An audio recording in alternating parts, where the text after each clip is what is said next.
Rajkot Kuvadva GIDC overbridge ખાતેથી પકડાયો દારૂ। પ્રાપ્ત વિગત મુજબ નવનિયુક્ત પોલીસ કમિશનરની કડક સૂચનાને અનુસંધાને રાજકોટ એલસીબી એક્શન મોડમાં આવી ગયેલ છે અને આ એલસીબીએ એક ચોક્કસ બાતમીના આધારે ગેરકાયદેસર અંગ્રેજી દારૂના જથ્થા સાથે એક ઈસમની ધરપકડ પણ કર્યાના અહેવાલ પ્રાપ્ત થયેલ છે।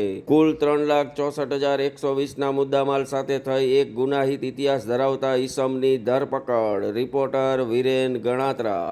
રાજકોટના સીપી સાહેબ આવ્યા એક્શન મોડમાં। પોલીસ કમિશનર બ્રિજેશ ઝા સાહેબની સૂચનાથી સ્કૂલ રિક્ષા અને પીયુસી બાબતે એક ડ્રાઈવ યોજવામાં આવેલ હતી, જેમાં એક સ્કૂલ રિક્ષા ડિટેન કરવામાં આવેલ હતી। પીયુસીના કુલ 49 કેસો કરી ₹24,500નો દંડ પણ વસૂલ કરવામાં આવેલ હતો અને સાંજના સમયે હેલ્મેટની ડ્રાઈવમાં કુલ 307 કેસો કરી ₹1,23,500નો દંડ વસૂલ કરાયેલ હતો।